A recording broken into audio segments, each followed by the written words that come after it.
Bismillahirrahmanirrahim. Assalamualaikum warahmatullahi wabarakatuh. Waalaikumsalam.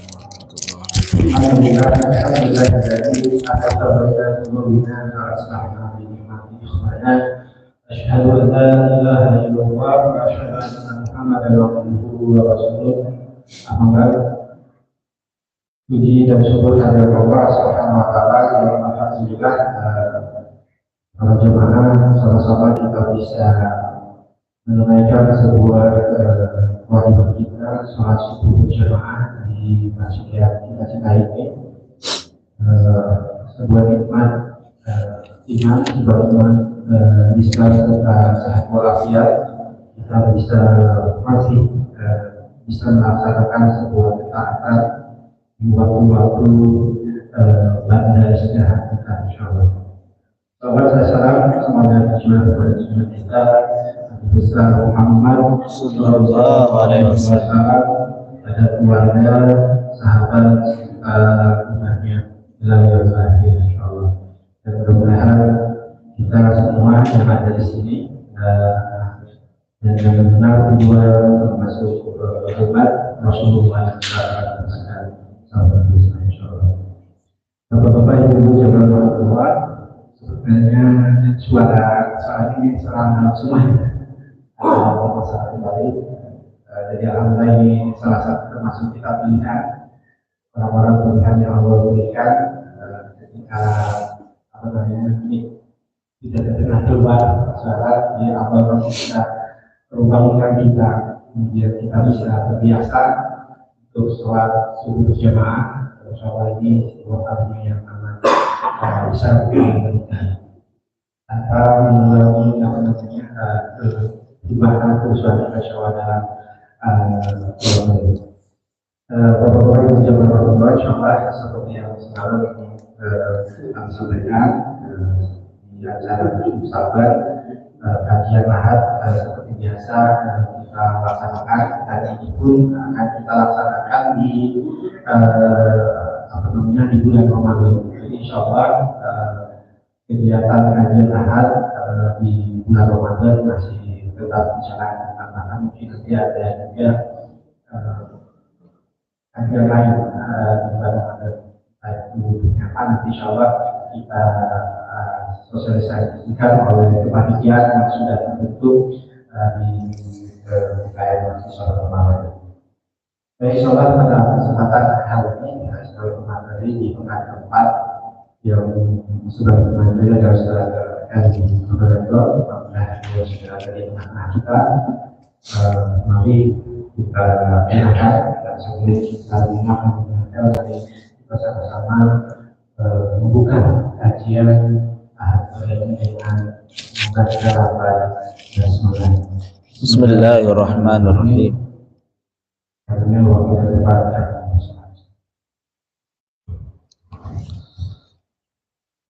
Bismillahirrahmanirrahim. Assalamualaikum warahmatullahi wabarakatuh.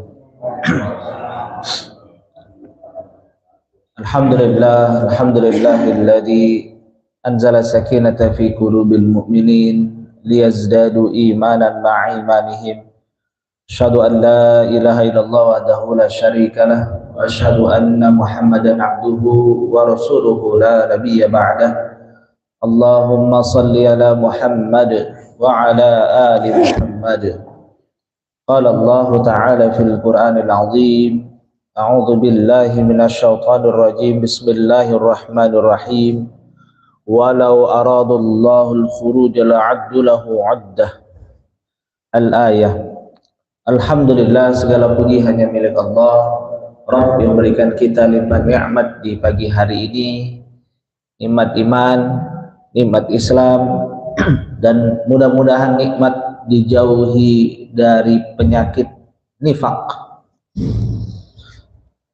Penyakit ini luar biasa, tidak ada obatnya kecuali salah satunya dengan berjalan di subuh hari menuju masjid.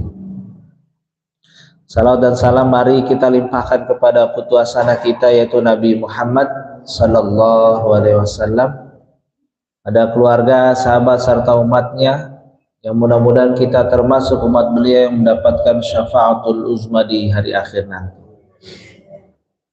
Bapak Ibu, sebagai prolog sudah pernah saya sampaikan, dan mudah-mudahan menjadi tazkirah kembali buat kita semuanya. Banyak orang yang hari ini berusaha untuk memiliki gaya hidup sehat. Mereka berusaha untuk sehat agar kemudian dijauhi dari berbagai macam penyakit. Dan memang demikian seharusnya.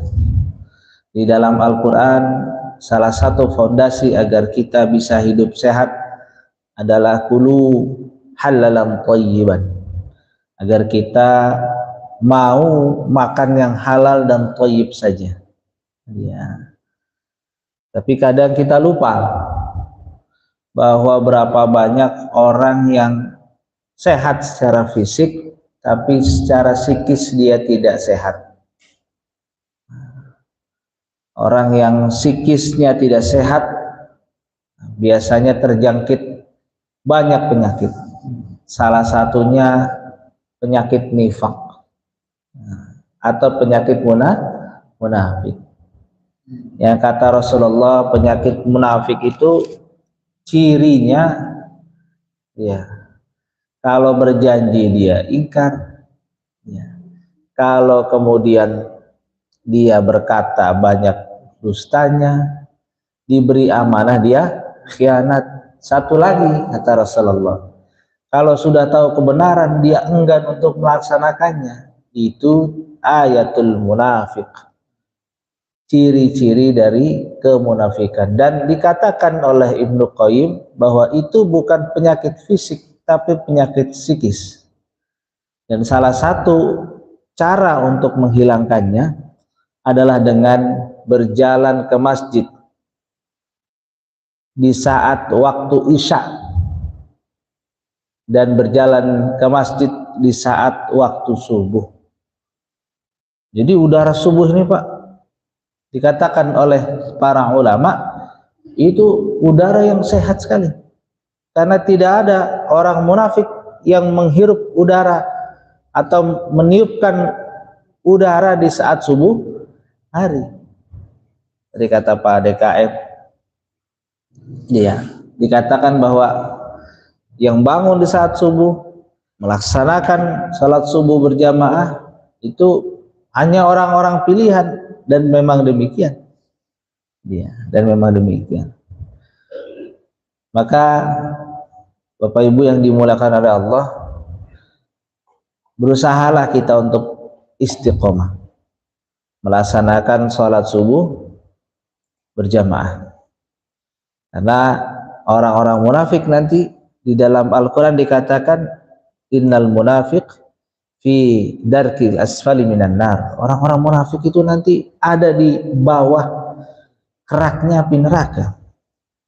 Dia. Suatu ketika Rasulullah diminta oleh para sahabatnya untuk menghukum orang-orang yang ketahuan munafik. Tapi kata Rasulullah, biarkan. Hukuman mereka aku serahkan pada Allah Subhanahu wa ta'ala. Kenapa tidak dibunuh saja ya Rasulullah? Apa kata manusia?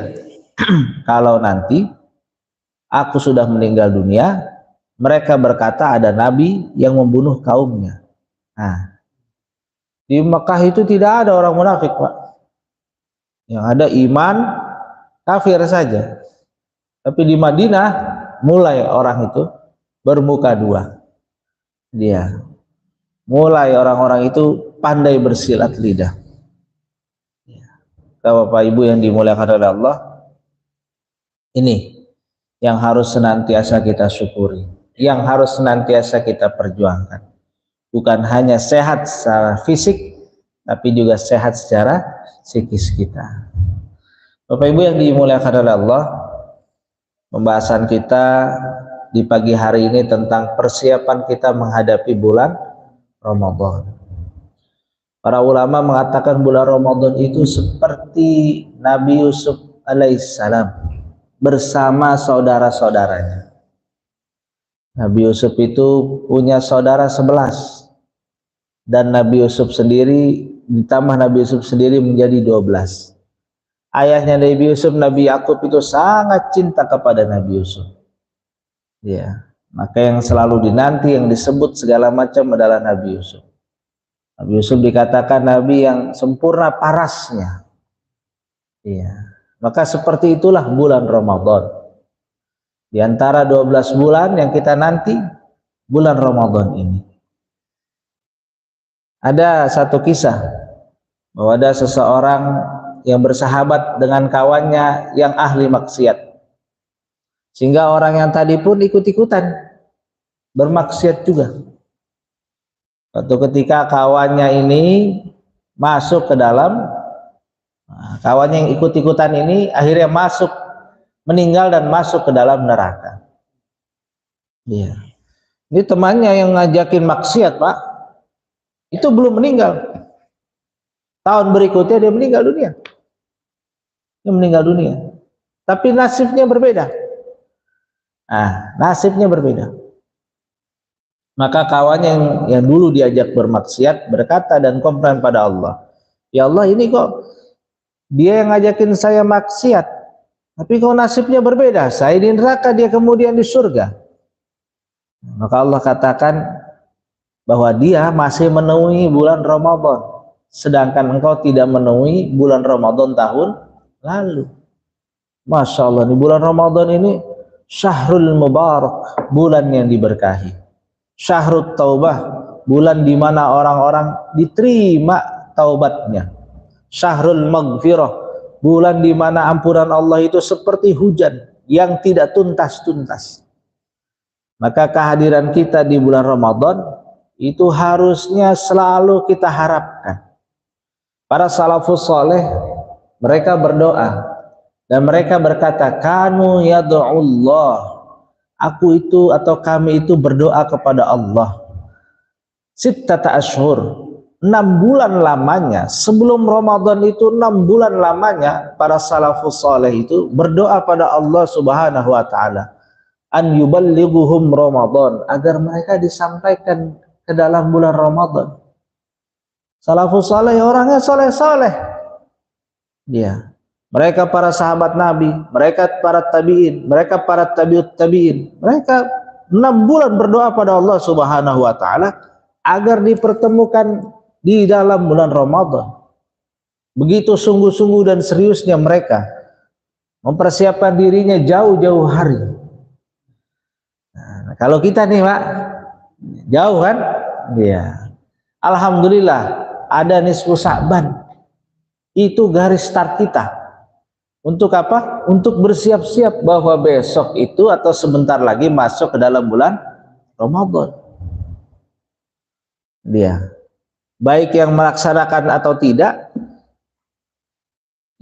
yang kemudian melaksanakan dengan beribadah di nisfu Sa'ban atau tidak, yang jelas nisfu Sa'ban adalah bagian dari starting kita untuk bersiap-siap. Dan Rasulullah SAW itu pernah menitipkan sebuah doa pada kita semuanya. Beliau berdoa, Allahumma sallimni ila Ramadan. Ya Allah, sampaikanlah aku ke dalam bulan Ramadan. Itu Nabi. Nabi berdoa, Pak, agar disampaikan ke dalam bulan Ramadan. Ya kayaknya kita yang bukan Nabi, bukan sahabat, bukan wali, bukan tabi'in, bukan tabi'ut tabi'in, kayaknya kita sungguh keterlaluan kalau kita tidak berdoa dan tidak mengharapkan bertemu bulan Ramadan. Dosa kita itu menggunung tinggi. Iya. Menggunung tinggi. Kemudian Rasulullah lanjutkan, Allahumma salim li Ramadan. Ya Allah, yang tadi pertama, sampaikanlah saya ke dalam bulan Ramadan. Bait yang keduanya Rasulullah mengatakan, ya Allah, Dia sampaikan Ramadan kepada saya. Ya. Jadi harapannya dua. Ya, agar kemudian kita sampai ke dalam bulan Ramadan dan Ramadan juga sampai kepada kita. Dan perkara orang yang masuk ke dalam bulan Ramadan, dia itu adalah perkara rahasia. Karena tidak semua orang Allah hadirkan ke dalam bulan Ramadan. Ada yang tinggal 1 hari dia dipanggil oleh Allah Subhanahu wa taala. Ada yang tinggal setengah hari, ada yang jam 5. 1 jam lagi masuk ke dalam bulan Ramadan dia tidak menemuinya. Semuanya masih misteri. Nah, buat kita yang hadir hari ini, kita sudah sadar dan kita sudah mulai prepare. Mudah-mudahan saat Allah Subhanahu wa taala itu kemudian tidak memberikan usia kita panjang, mudah-mudahan termasuk golongan yang menanti-nanti kehadiran bulan Ramadan. Sehingga mudah-mudahan pahalanya seperti orang yang masuk ke dalam bulan Ramadan. Ada seorang sahabat Nabi yang berjalan bersama Rasulullah saat perang Tabuk. Kemudian berkata, "Ya Rasulullah, perang Tabuk itu perang yang berat sekali. Perjalanannya jauh, hampir ke negeri Syam. Orang-orang ingin berangkat bersama Rasulullah, tapi perjalanannya jauh, ongkosnya mahal. Pada saat itu Madinah paceklik. Ada sahabat Nabi Abu Musa Al-Ansari. Itu satu suku, tidak ada yang berangkat kecuali Abu Musa. Dan Abu Musa itu dibiayai oleh satu suku untuk menemani Rasulullah dalam perang Tabuk. Semuanya patungan agar Abu Musa Al-Ansari berangkat. Saat perjalanan mereka tuh berkata, "Ya Rasulullah, itu banyak sebenarnya orang-orang mau ikut kita ya Rasulullah. Tapi mereka nggak punya uang untuk ikut berjihad. Banyak tuh di belakang itu ya Rasulullah, yang mereka ingin ikut kita, mereka tertinggal. Itu karena mereka sakit." Maka apa kata Rasulullah? Masing-masing mereka kalau meninggal akan dibangkitkan sesuai dengan niatnya. Itu pentingnya niat, Pak. Makanya saat kita ingin masuk ke dalam bulan Ramadan, salah satu persiapan yang harus kemudian senantiasa ada dan terus kita perbaharui adalah ikhlasun niyah, niat yang ikhlas. Jadi kita puasa atau masuk ke dalam bulan Ramadan, ibadah di bulan Ramadan bukan karena gengsi-gengsian, bukan. Bukan karena kita merasa kuat kita puasa, bukan, Pak. Tapi karena ini adalah bagian ketaatan pada Allah, kita ikhlas. Ikhlas. Iya. Nah, Rasulullah juga berdoa, yang ini hadisnya dhaif, yang biasa kita bacakan. Allahumma barik lana fi Rajab wa Sya'ban wa balighna Ramadan. Ini juga doa yang disenantiasa Rasulullah kemudian sampaikan pada kita semuanya agar dihadirkan di bulan Ramadan. Persiapan selanjutnya setelah niat yang ikhlas adalah persiapan ilmu. Nah, ini penting nih Pak DKM. Mudah-mudahan minggu depan sudah ada membaca kitab fiqh saum kembali. Ada guru kita yang kemudian mengajarkan kembali fikih saum. Dia, karena kita bukan orang yang biasa mengkaji, dia minimal ada yang mengingatkan kita bagaimana saum yang sah secara rukunnya, bagaimana tarawih yang sah, bagaimana doa-doa yang sahih dan tidak, bagaimana kemudian hal-hal yang wajib di dalam saum, dia. Bagaimana zakat saat Ramadan. Ini penting ini. Karena sesuatu yang tidak dibangun atas dasar ilmu, maka dia tertolak. Sehebat apapun kita beribadah Bapak Ibu, tapi dasar ilmunya tidak ada, maka tertolak. Tahun lalu saya itikaf di daerah Buana Gardenia. Iya. Di hari keberapa saya itikaf di sana? Saya dapat 5 hari kalau tidak salah itikaf di sana. 5 hari itikaf di sana.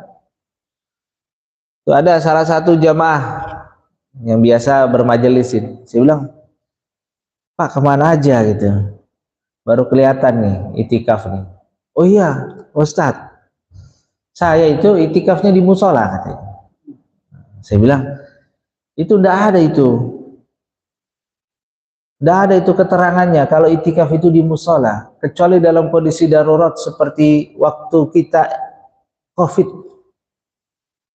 Karena kita lockdown semuanya, tidak bisa kemana-mana. Yang niat itikaf di rumah pun insya Allah termasuk bagian daripada itikaf dulu saat darurat. Tapi tahun lalu sudah tidak darurat lagi. Saya bilang nggak ada yang begitu Pak Haji. Oh nggak apa-apa kalau nggak ada, yang penting saya ikhlas. Nggak cukup ikhlas saja. Karena syarat diterimanya amal selain ikhlas sunniyah, yang kedua adalah ittiba'ur rasul, mengikuti Rasulullah. Tidak bisa kita itu. Tidak bisa kita beribadah tanpa kemudian diikuti atau mengikuti sunnah-sunnah atau mengikuti Rasulullah. Itu berarti mengarang sendiri nanti ibadahnya Bapak Ibu semua. Ngarang sendiri. Ya, nanti kita tahu setelah kita belajar ilmu, oh ternyata Rasulullah waktu berdoa. Berdoa saat buka puasa bukan Allahumma lakas sumtu, tapi zahabat dhama'u wabtallatil uruq wa thabatil ajru insyaallah. Itu doa yang sahih yang Rasulullah biasa bacakan saat Rasulullah ingin berbuka puasa. Zahabat dhama'u wabtallatil uruq. Ya. Telah lengkap aku berpuasa dan telah basah kerongkongan ini. Berarti doanya itu dibaca sebelum kita buka atau setelah kita buka Bapak Ibu? Setelah buka, karena kerongkongannya sudah basah. Bismillah, minum, dhahabat dhama'u wabtallatil uruq wa thabatil ajru insyaallah. Jadi gimana yang membaca doa Allahumma lakasumtu? Boleh juga walaupun hadisnya lemah, tetap bisa kita gunakan. Tetap bisa kita gunakan. Setelah baca doa itu baru Allahumma laka sumtu wa bika amantu wa la rizqi aftartu. Karena kita berdoa saja dengan kata-kata kita itu tetap diperbolehkan. Apalagi kalau kemudian yang kita pakai itu termasuk hadis walaupun statusnya dhaif, lemah.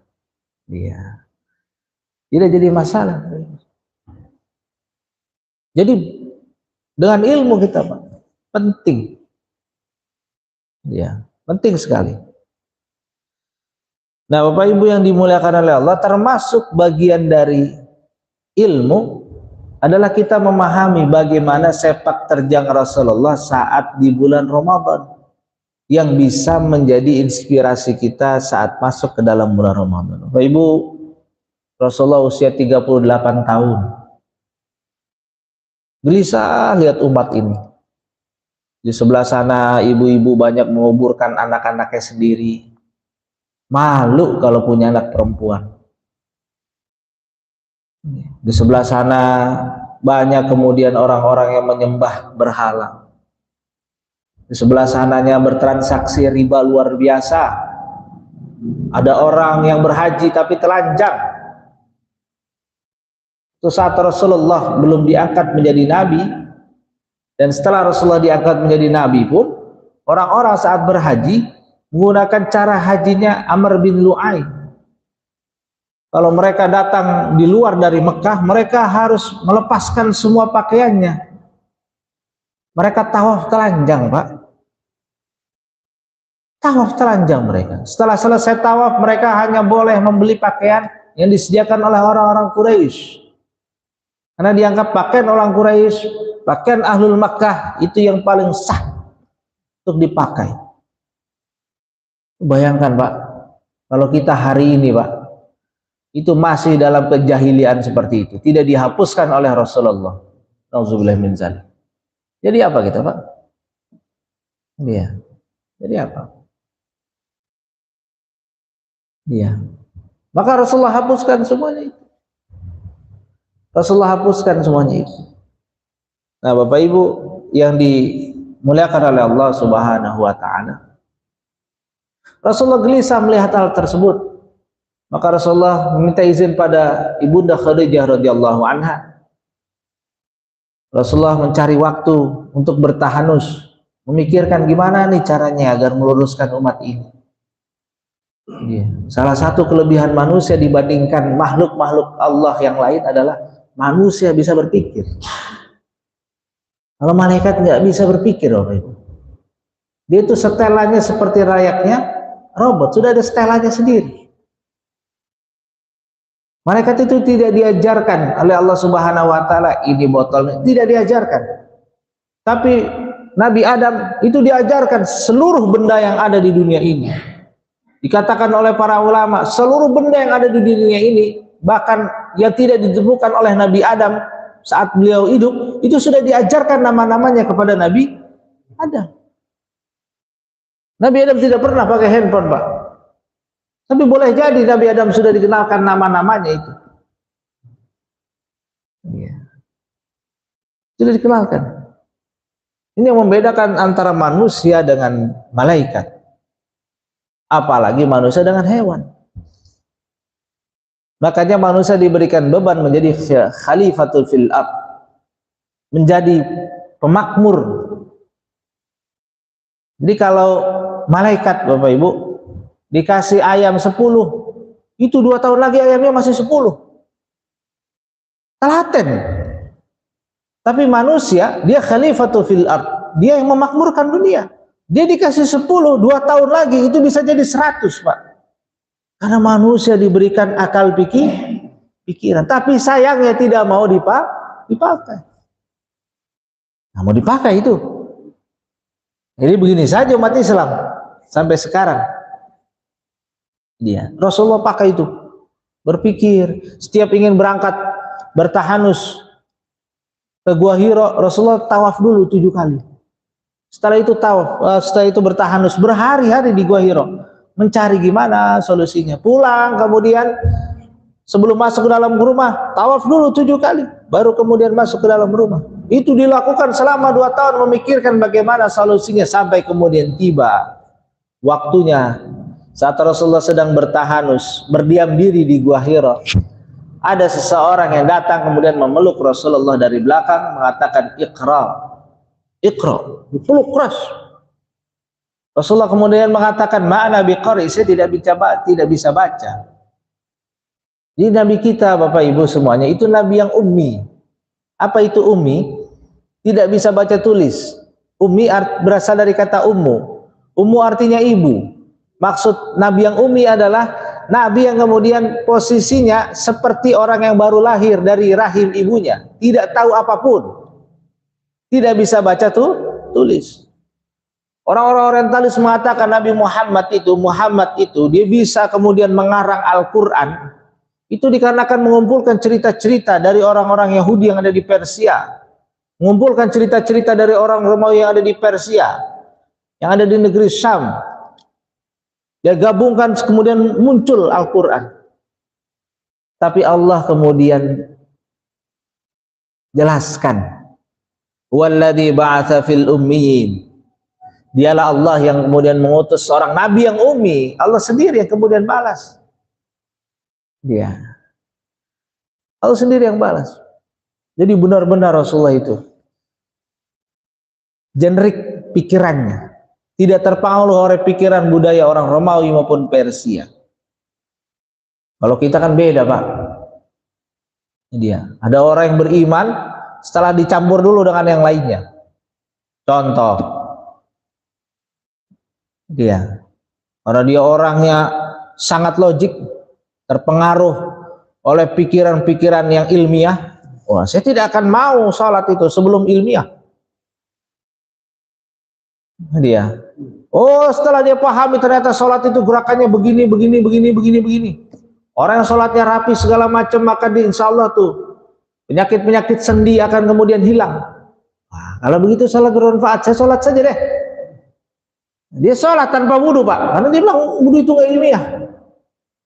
Dan setelah dia temukan, oh ternyata wudhu itu manfaatnya banyak sekali, oh baru dia mau wudhu. Ya. Jadi yang begini ini sudah tercampur dengan yang lain. Para sahabat itu Bapak Ibu semua sederhana dalam beriman pada Allah dan Rasulnya, sederhana sekali. Rasulullah seperti ini mereka ikuti saja, selesai. Karena nanti insya Allah setiap yang Allah perintahkan, setiap yang Rasulullah kemudian lakukan, insya Allah itu tidak akan membawa mudarat pada diri kita sendiri, tidak akan mudarat. Tidak ada mudaratnya. Rasulullah dihadiahi tabib 2 orang Pak, tabib Pak, dokter 2 orang. Rasulullah kirimkan surat ke Mesir. Raja Mesir malu-malu menerima Islam. Dia tidak merobek surat-surat itu seperti yang dilakukan oleh Persia. Dia tidak membunuh pembawa suratnya seperti yang dilakukan oleh orang-orang Romawi. Dia muliakan. Bahkan dia kirimkan dua dokter. Tujuannya agar melayani Rasulullah dan para sahabatnya kalau ada yang sakit. Ternyata Bapak Ibu, bertahun-tahun itu dokter Pak, nggak ada kerjaannya. Karena Rasulullah tidak pernah sakit. Sahabat-sahabat juga tidak pernah sakit. Dia izin, ya Muhammad, kita izin lah pulang, nggak ada kerjaan di sini. Pulang itu Pak, pulang. Masya Allah tuh, budayanya luar biasa. Jadi kalau Islam itu dipakai begitu Pak, Islam itu dipakai begitu. Iya. Nanti ada orang bertanya, ini bukan bela diri Bapak Ibu ya, ini bukan bela diri. Jadi ada sahabat Nabi itu waktu dibariskan Panandang di perang Badar, itu ada yang nggak bisa lurus Pak barisannya. Itu kan jokes kita Pak, lawakan kita. Lurus kan, nggak lurus-lurus. Karena dia mundur, pantatnya agak ke belakang. Dimajukan pantatnya biar sejajar, perutnya kemudian ke depan.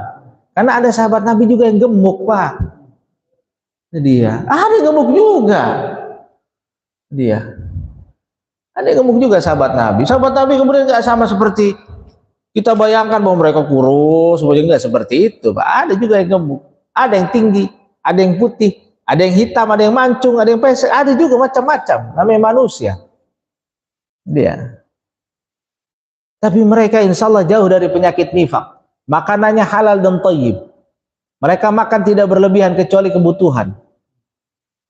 Ini Masya Allah. Dia. Jadi mereka berpuasa dan berbuka. Jadi gitu Bapak Ibu. Rasulullah sendiri di usia-usia saat menjelang beliau bertemu dengan Allah Subhanahu wa taala, saat beliau duduk di antara 2 sujud pun pernah ditemukan sedang bersandar. Kenapa? Rasulullah sudah mulai gemuk Pak. Sudah mulai gemuk. Sudah semakin tua, metabolisme tubuh sudah mulai berkurang. Dia, ya seperti itu Pak. Ya Masya Allah. Iqra ma'ana biqari, iqra bismi rabbikal ladzi khalaq. Rasulullah paham ternyata diminta untuk mengikuti. Ini Pak, Bu. Saat Rasulullah bertemu dengan Jibril, menerima wahyu pertama surat Al-Alaq dari ayat 1 sampai 5 Bapak Ibu. Itu terjadi di bulan Ramadan. Terjadi di bulan Ramadan. Ya. Ini sebuah tanda, sebuah pesan penting pada kita semuanya. Besok bulan Ramadan Bapak Ibu, mari kita lazimkan membaca Al-Quran. Jangan sampai 1 bulan kita tidak khatam Al-Quran. Udah tuh kita dikurangi waktu makannya, sudah tidak ada, nyari minumnya pun tidak ada. Insya Allah waktu buat makan dan minum itu bisa digunakan untuk menghatamkan Al-Quran. 1 hari 1 juz. Kalau ingin hatam Al-Qurannya 1 kali. 1 hari 2 juz kalau ingin menghatamkannya 2 kali. 1 hari 3 juz kalau ingin 3 kali hatam. Ya. Kata para ulama, kalau tidak bisa menghatamkan Al-Quran di bulan Ramadan, bagaimana menghatamkan Al-Quran di bulan-bulan berikutnya? Sudah tidak bisa, sulit. Sulit. Maka bulan Ramadan ini luar biasa, Pak. Ayo hatamkan, Pak. Dia, hatamkan. Ini penting. Rasulullah menerima Al-Quran di bulan Ramadan. Maka tugas kita memuliakan bulan Ramadan dengan membaca Al-Quran. Syahrul Ramadan alladzi unzila fihil Qur'an hudan linnas wa bayyinatin minal huda wal furqan. Al-Quran itu hidayah, yang membacanya itu dapat hidayah, Pak. Ada orang boleh kaya, Pak, boleh sehat, tapi nggak dapat hidayah, Pak.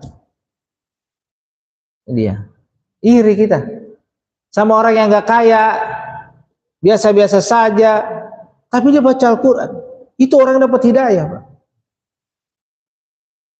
Itu dapat hidayah. Apalagi dia biasa-biasa saja, sudah baca, diamalkan itu Al-Quran, luar biasa. Dia itu yang hari ini terbalik-balik, yang kaya segala macam itu dimuliakan oleh kita, tapi orang-orang yang kemudian mengamalkan Al-Quran, membacanya, itu kita anggap kalau nggak kaya mah sudah. Dia maka muliakan, Pak, muliakan. Guru les piano dibayar pas sekali pertemuan, Pak. Saya punya itu, Pak. Saya meng-hire guru seni musik, Pak, ekskul musik, mantan pelatih Elva Singers dari Bandung. Sekali pertemuan, Pak Nandang, ngelatih anak-anak 500.000, Pak. Dia ngelatih di SD, di SMP, di SMA tuh, Pak. Sekali pertemuan. 4 kali pertemuan udah ketahuan, Pak, 2 juta. Cuman dia orangnya saleh, Pak.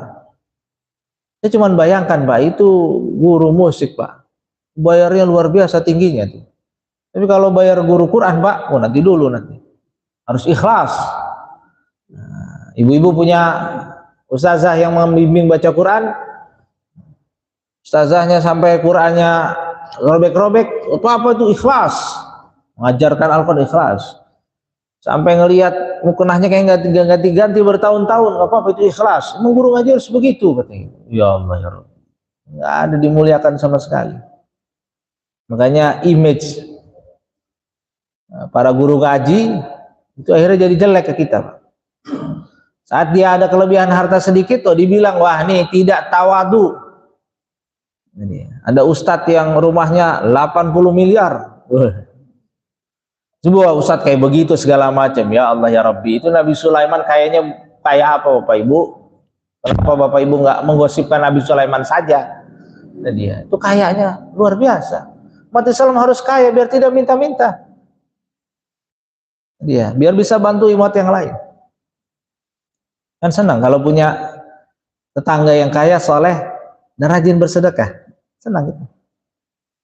Jadi gitu. Ibu yang dimuliakan oleh Allah,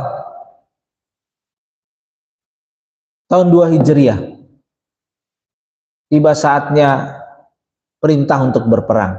Terdengar kabar bahwa Abu Sufyan itu baru pulang dari Syam, membawa dagangan banyak. Rasulullah mengumpulkan para sahabat, ayo kumpul. Jumlahnya ada 313. Kata Rasulullah, kita cegat itu Abu Sufyan. Iya. Kita ambil barang-barangnya. Nanti orang bilang, Rasulullah jahat banget, mencegah kafilah dagang Abu Sufyan. Berarti Rasulullah penyamun. Dia bilang begitu nanti, Bapak Ibu. Padahal kondisi antara Mekah dan Madinah saat itu berperang. Yang namanya perang itu saling cegat mencegah. Seperti kondisi saudara kita yang ada di Yaman, mencegah supaya kapal dagang dari Israel itu tidak bisa masuk, diambil barangnya. Halal itu. Harta rampasan perang itu halal.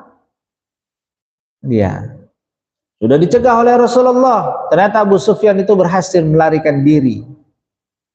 Ya. Maka berangkat, ternyata setelah melarikan diri berhasil berangkat, ternyata Abu Jahal bersama pasukannya ada 1.300, 300-nya mundur, 1.000 berangkat. Rasulullah bilang pada para sahabatnya, ini di depan sudah ada musuh ini. Mau gimana ini, kata Rasulullah. Kata sahabat-sahabat dari Muhajirin, ayo Rasulullah, kita perang saja. Tapi sahabat-sahabat dari Ansor masih kumpul di pojokan, parapat mereka. Oh gimana ini, kita nggak biasa perang. Senjata juga nggak lengkap. Dia hanya ada seorang yang kemudian membawa kuda, namanya Miqdad, Pak. Nggak ada yang bawa kuda, Pak. Kuda itu peralatan tempur yang luar biasa di zaman dahulu. Ya. Tapi akhirnya orang Ansar berkata, ya Rasulullah, kamu tunggu jawaban kami. Ya, kata Rasulullah, saya tunggu jawaban kalian. Ya Rasulullah, ya, kami tidak akan berkata seperti yang dikatakan oleh Bani Israel kepada Nabi Musa. Idhab anta wa rabbuk. Pergi saja kamu Musa bersama Tuhanmu. Kami di sini saja. Kalau Nabi perang itu pasti menang. Kami di sini saja, katanya. Kurang ajar. Bani Israel itu menyebut Nabi Musa, Pak, idhab anta. Pergi kamu saja, kamu. Anta, Pak. Kita saja, Pak, ngomong sama orang tua.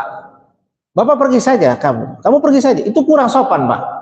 Para sahabat kalau manggil Rasulullah bukan anta, ya Rasulullah. Disebut ya Rasulullah. Sopannya luar biasa. Kalau kita ngomong sama guru, kamu begitu, udah kita kurang ajar itu anak tuh. Tuh Bani Israel kepada nabinya begitu kata-katanya.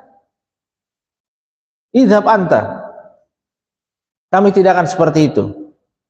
Bahkan ya Rasulullah, kalau kamu minta kami berjalan, kamu nyebur di laut dan minta kami berjalan mengikuti kamu, berjalan di dasar lautan, kami akan ikut.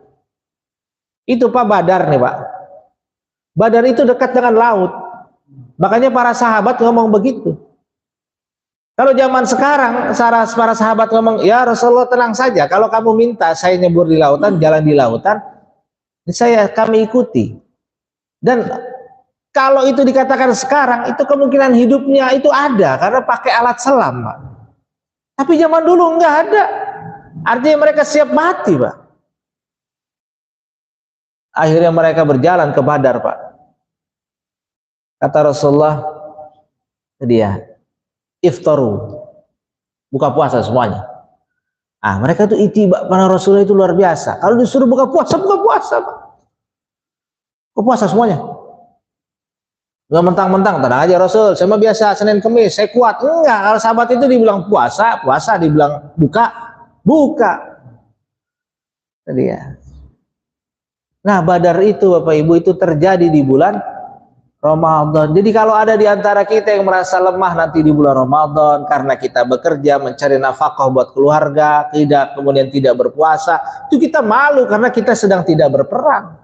Ini Rasulullah yang berperang saja setelah selesai perang Badar masih pada luka, besokannya juga langsung puasa. Malu kita, Pak. Jadi ya, malu kita kalau masih termehek-mehek gitu, Pak, ya, di bulan Ramadan itu. Jadi semangat, bulan Ramadan lemes. Semangat justru.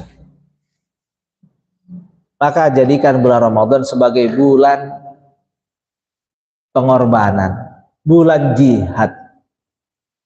Itu saudara kita, Pak, di Palestina. Berapa hari lagi mereka juga sama dengan kita bertemu bulan Ramadan. Cari makannya susah di sana.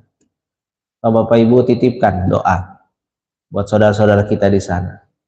Kalau kita sudah berdoa, mengirimkan doa kepada Allah buat mereka, ya, itu insya Allah kita termasuk orang-orang yang peduli dengan mereka. Besok kalau dibangkitkan, Pak, ya, itu kita sudah aman.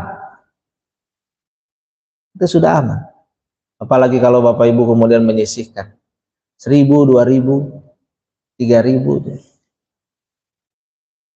Luar biasa, Pak. Itu kemarin, Pak, kami kan sekolah-sekolah Islam itu tergabung di jaringan sekolah Islam terpadu. Ada sekolah tetangga kami itu sama sekolah IT juga kemarin mengirimkan bantuan ke sana 150 juta dalam menggalang dana dalam 3 hari 150 juta. Duitnya banyak, kalau di rupiahan banyak tuh, Pak. So digondol pakai plastik tuh, Pak, banyak duit. Nah, tapi nggak bisa, di sana nggak laku rupiah. Akhirnya dijadikan dolar, Pak. Jadikan dolar, Pak Nandang, itu cuman $1.000. Segini doang, Pak, ngantongin juga beres tuh. Dia ngantongin beres. Masya Allah. Dia. Jadi semangat Pak Ramadan. Ibu-ibu semangatan. Dia. 8 Hijriah Rasulullah melakukan pembebasan Mekah. Pembebasan Mekah. Rasulullah diam-diam berkata para sahabatnya, kita akan serang Mekah. Kamu jalan 8 orang ke arah Syam, tapi berapa hari lagi kamu belok ya menuju ke Mekah. Semua diam-diam jalan. 10.000 orang. Nggak tahu kemana itu mau jalannya. Ikuti Rasul saja. Sampai Aisyah mengatakan, aku sendiri istrinya Nabi tidak tahu Nabi itu mau kemana. Pokoknya Nabi jalan saja. Kata Fatimah, aku saja anaknya tidak tahu itu ayahku mau kemana. Jalan saja pokoknya 10.000 orang itu Pak. Dia tertipulah orang-orang yang ada di Mekah. Dikirain Rasulullah mau ke Syam, ternyata Rasulullah diam-diam berjalan ke Mekah. 10.000 orang. Sahabat-sahabat Nabi bilang, ya Rasulullah, ini waktu Badar ini kita buka puasa nih Rasul. Ini kita gimana nih? Mau jalan dari Madinah ke Mekah. Bapak Ibu yang sudah umroh atau haji, Mekah Madinah jalan kaki. Nanti Pak DKM bilang besok saya kayaknya akan ikut begitu tuh kayaknya tuh. Napak tilas perjuangan Nabi. Saya akan bilang kepada guide-nya, tour guide-nya, Mas, saya nggak ikut ya ke Madinah naik bus atau naik kereta sekarang. Saya mau jalan kaki aja. Pasti senang gitu tour guide-nya, karena ngirit ongkos Pak. Dari Panandang 3 jam aja itu jalan itu dari Mekah Madinah yang panasnya kayak begitu, saya yakin tuh langsung dehidrasi di opname itu langsung. Panasnya luar biasa. Sedang puasa juga itu Pak, bulan Ramadan Fatu Mekah itu. Kata Nabi, nggak ada yang nggak puasa, semuanya wajib puasa. Wah, sabar mereka itu. Jalan itu Pak. Mekah Madinah, Rasulullah waktu hijrah itu 9 hari, 10 hari jalan Bapak Ibu. 10 hari jalan Pak. Iya, puasa mereka. Masya Allah. Sekarang mana naik kereta Pak, dari Madinah, cepet. Naik bus, lumayan. Agak jauh. Dia. Lumayan agak jauh. Berjam-jam tadi sana, di bus. Dia. Iya Bapak Ibu luar biasa. Sampai mendekati Mekah baru Rasul bilang semuanya berbuka. Sampai besok kita melakukan Mekah tidak ada yang berpuasa. Begitu. Jadi setelah berhari-hari mereka berjalan di satu titik dekat Mekah, Rasulullah bilang tidak ada yang berpuasa lagi, semuanya berbuka. Sampai kita melakukan Mekah tidak ada yang berpuasa, semuanya wajib berbuka. Nah, Rasulullah sampai berkata, maksiat kalau kamu berpuasa. Itu bagaimana cintanya para sahabat pada Nabi Pak. Ikutin, gak usah kemudian ngarang sendiri ya, kata Nabi begitu kita ikutin aja dah. Ikutin aja udah. Sama Bapak Ibu, kalau kita hidup itu ingin enteng segala macam, ikutin Nabi saja udah. Kata Nabi, sholat yang penting menutup aurat. Nabi senang pakainya putih-putih, ikuti saja, santai saja Pak. Kita sendiri sih yang bikin sibuk sih Pak. Pengennya terlihat mewah segala macam, udah mulai kita pakai aksesoris yang lain. Besok Bapak Ibu buka puasa, ya adanya begitu, begitu. Nabi juga begitu. Kitanya kemudian yang suka bikin susah kan Pak. Ini dia. Aduh, kalau nggak buka pakai kolak mah gimana rasanya gitu. Padahal Nabi bukanya pakai air putih sama kurma. Gimana itu kalau nggak ada kolak gitu? Apalagi kalau habis turun taraweh itu nggak ketemu asinan itu sama bihun, gimana rasanya? Nabi habis itu selesai Pak, tidak makan malam, berbuka pada saat itu. Nanti ketemu makannya saat sahur. Itu juga kalau ketemu makan. Nah kita mah baru buka udah ngomongin sahur. Oh nanti sahur sama apa nih mah? Waduh, bunda nanti sahur sama apa? Baru ngomongin buka. Nabi udah nggak usah pusing-pusing Pak. Simpel banget hidup Nabi itu, Masya Allah. Kita aja suka bikin repot. Udah kita sahur Pak, udah ketemu sahur nih Pak, makan udah enak. Ini belum puasa. Kita udah ngomongin nanti buka pakai apa? Aduh manusia. Padahal puasanya belum. Ibunya udah pusing. Aduh kemarin kita buka pakai ini Pak ya. Ini udah hari ke-10 udah bingung menunya apa. Ya Allah ya Rabbi. Aduh. Jadi gitu. Udah tuh kalau udah Ramadan Pak, udah listrik bayarnya lebih besar daripada bulan sebelumnya, belanja juga lebih besar daripada bulan sebelumnya, belum lagi buat yang lain-lainnya, baju segala macam. Waduh Bapak Ibu, itu karena kita yang mempersulit diri kita sendiri, padahal Nabi tidak demikian. Nah itu yang harus ditanamkan pada anak-anak kita, pada keluarga kita. Selesai zakat, beres semua, tuntas, pahala kita akan naik ke langit. Tidak zakat pada saat itu, menggantung antara langit dan bumi. Tidak ada yang bisa narik lagi ke sana.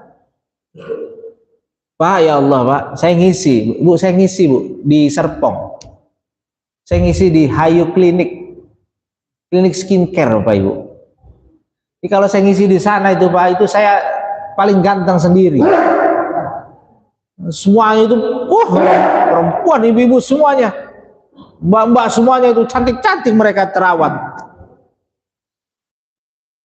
Dia selesai Idul Fitri, ada silaturahim, pengajian dengan silaturahim pertama tuh. Selesai taklim, ibu dokternya datang ke saya. Ustaz, dokter Bu, mobilnya juga ganti-ganti. Ustaz, saya itu sedih banget. Kenapa Bu dokter gitu ya? THR-nya kurang? Enggak. Saya tuh lupa kemarin itu bayar zakat. Bu, lupa bayar zakat. Itu harta sebanyak apapun, lupa bayar zakat, menggantung tuh antara langit dan bumi. Ya Allah, kalau pada saat itu dia beribadah, pahalanya sampai 3-4 gunung, itu gantung saja, tidak ada yang bisa ngangkatnya. Tapi saya nanti bayar zakat di Idul Fitri, udah, saya bilang, Bu dokter, saya kan nggak mungkin Bu ya mematahkan. Salah Bu dokter, nggak mungkin saya bilang gitu. Istighfar yang banyak Bu dokter. Mudah-mudahan Bu dokter itu benar-benar khilaf. Iya saya benar nih, saya lama. Bapak Ibu, udah disediakan tuh uangnya. Kalau ada di awal-awal disediakan, titipkan. Dia. Boleh nggak bayar zakat di awal-awal? Afdolnya itu di akhir. Tapi khawatir kita lupa seperti tadi. Udah, nah Bapak Ibu, udah kita susah, lupa bayar zakat. Kita mau apa besok dihisapnya? Sedekahnya jarang. Udah itu setahun sekali yang wajib Pak. Kan yang wajib zakat kan Pak? Iya, selesai. Kita nggak ditanya besok sama Allah, kenapa kamu nggak sedekah? Nggak ditanya itu kita. Kita ditanya itu yang wajibnya dulu. Kenapa kamu nggak bayar zakat? Itu dulu yang disikat. Jadi gitu, jangan semangat sedekah tapi wajibnya lupa kita. Ya. Semangat sedekah ke yang lain. Orang tua sendiri jarang dikasih Pak. Nah itu kita lupa yang wajib. Sunahnya kemudian kita jalankan, yang wajib lupa. Orang tua sendiri sampai minta-minta minjem-minjem ke tetangga, itu ngaco banget itu yang begitu. Sudah orang tua dibereskan, sedekahnya yang jauh. Kayak RW sebelahnya. Padahal kata Pak DKM di sini juga ada nih yang kurang. Ada anak yatim di sini dulu. Jadi begitu. Nah ini Bapak Ibu, dari peristiwa Fatu Mekah insya Allah, kalau kita ittiba sama Nabi, taat sama Allah, insya Allah kita menang, baik di dunia maupun di akhirat. Setelah Fatu Mekah, Allah turunkan qad ja'akal haqq wa jahaqal batil innal batila kana zahuqa. Insyaallah Pak. Kalau kita ikuti Nabi dikit-dikit, yang namanya kebatilan akan hilang dengan kebenaran. Itu mungkin yang bisa saya sampaikan di pagi hari ini. Mudah-mudahan banyak hikmah yang bisa kita dapatkan, dan mudah-mudahan ini menjadi bekal yang sederhana buat kita untuk bisa masuk ke dalam bulan Ramadan. Diserahkan kembali ke Pak Dekan.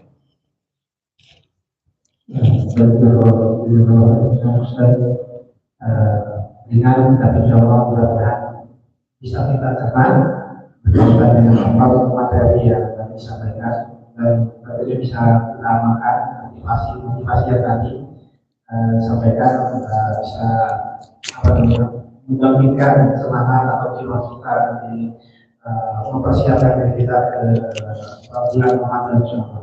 Dan bisa kita 15 hari lagi insyaallah Ramadan hari kurang ya. 15 tadi. Oleh karenanya mudah-mudahan kita bisa termotivasi, kita harus mampu bisa mempersiapkan lebih baik kesiapan kita menghadapi bulan Ramadan tahun ini di sebelum tahun insyaallah. Dan mudah-mudahan Ramadan besok adalah Ramadan yang terbaik untuk kita. Amin, amin.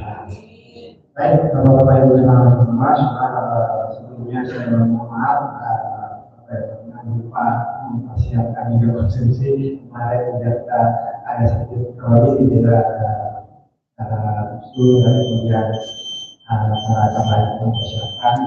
Mohon maaf, insyaallah kita tidak mengurangi niat kita menjadi pelaku insyaallah.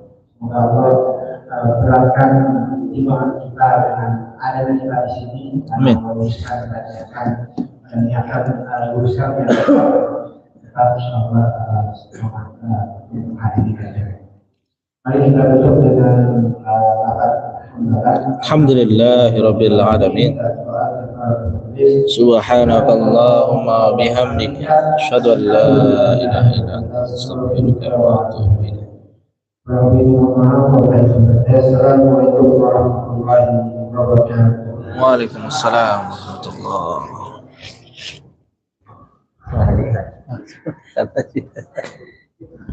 Ayo, Pak. Ayo,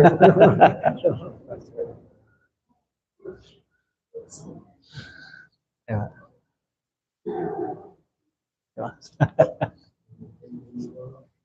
Agar. Sama-sama.